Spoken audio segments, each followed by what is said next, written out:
and welcome. My name is Tony Novosel, and I'm a senior lecturer in the history department here at the University of Pittsburgh.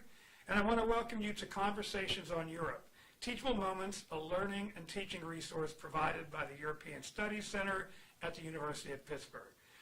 Today, we have the great pleasure of welcoming Mary Montague, a tireless worker for peace in Northern Ireland and throughout the world, as well as the founding director of TIES, an organization that is committed to helping build community infrastructure necessary to sustain lasting and equitable peace in situations with experienced violent conflict.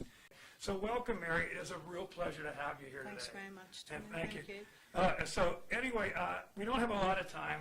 I know the focus we want to take today is, we'll get right to the questions, is on Brexit. Yes. So the first question I have for you is, what do you think the impact of the withdrawal of EU peace funding, specifically that was allocated from 2014 to 2020, will have on the most marginalized communities in Northern Ireland, as well as the victims groups, survivors groups, and the ex-combatant groups? Yeah, I think the community that works at peace building in Northern Ireland has been very dependent on the EU funding, right through from Peace 1, Peace 2, Peace 3.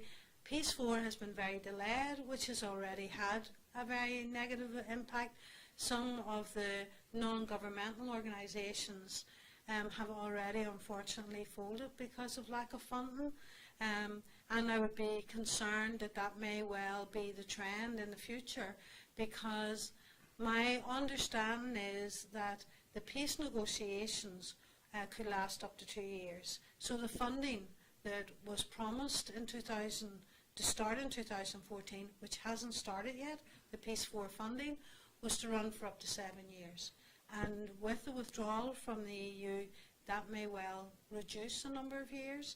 And if you don't have enough time to consolidate the work that you're doing, then the work becomes less effective, which is one thing.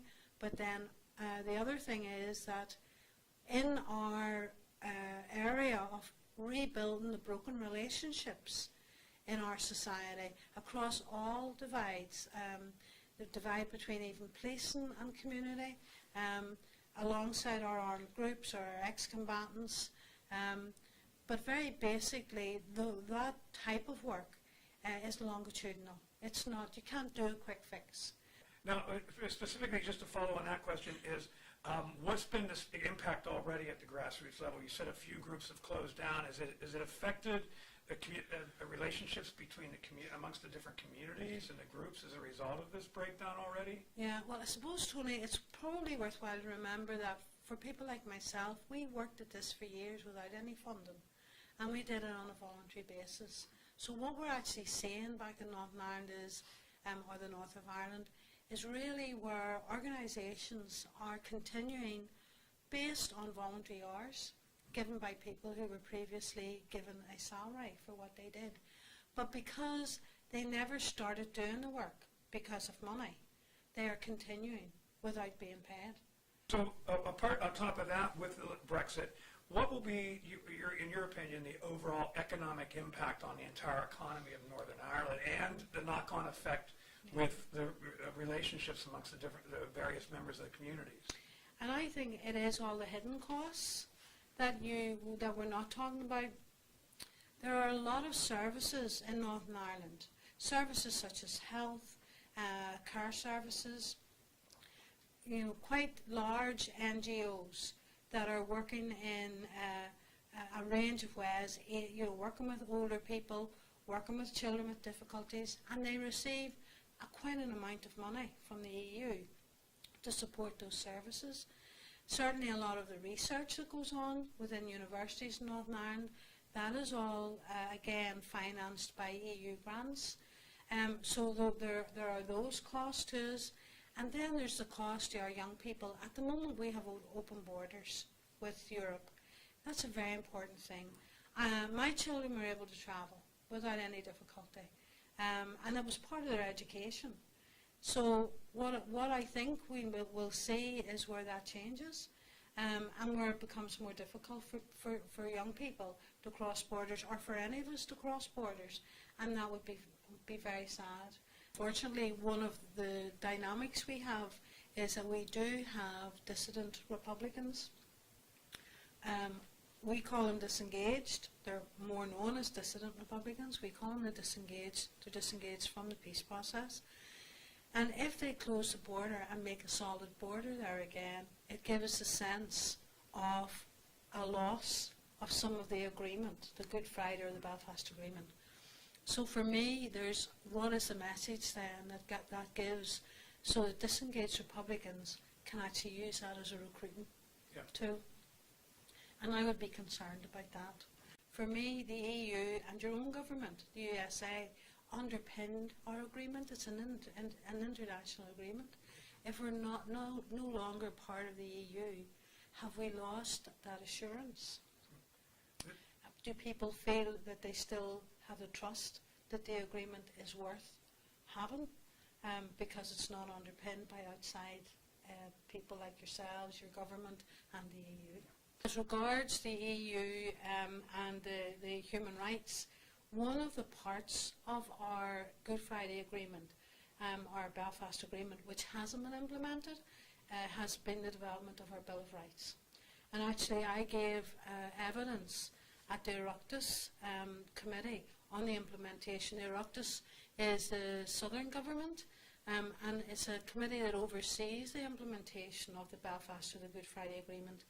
And when I was given evidence, that was one of my concerns.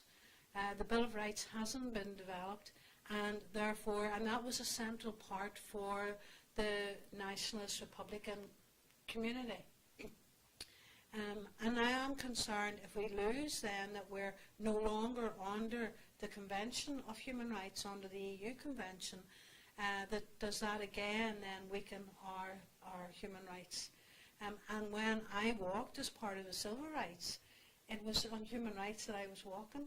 I was lobbying for the rights of people, regardless of who they are. So the Bill of Rights was an important part of that agreement for me, to see that implemented. Yes, okay. This actually brings up a question I hadn't meant to ask, but being that the Northern Ireland voted, was it 58 to 42 or 56 44? Yeah, it was about 54% to 46 right. or so. Right, and then Scotland voted overwhelmingly to stay. Yeah. And Scotland has begun to investigate another referendum on independence. That's right. Do you foresee any sort of alliance developing if the Brexit goes through between Scotland and Northern Ireland and finding a way to stay within the EU? Well, the majority party in Northern Ireland, which would be the DUP, were actually in favour of Brexit. Right. Sinn Féin, who's the second largest party, were against Brexit. So to see some liaison with Scotland, especially if it's over the question of not just Brexit, but further moving away from the UK, I would not see that the majority party would agree to that, the DUP, because the Democratic Unionist Party is built on the union with Britain.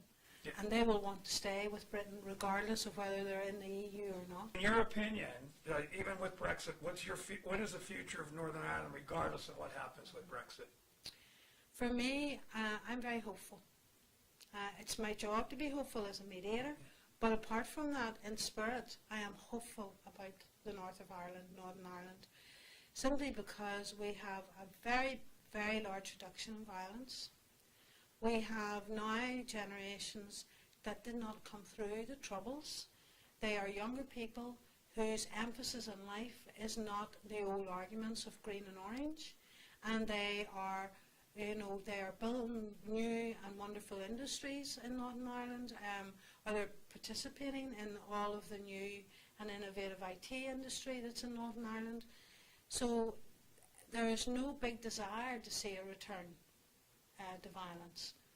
But what we do have to find is the communities that have not yet been touched by the peace in the way they should be. We need to be able to implement that. We need really to be able to get in there and support those communities, as we have been doing, but even getting economic support into those areas so that those young people and those families can feel the benefit that the rest of us have.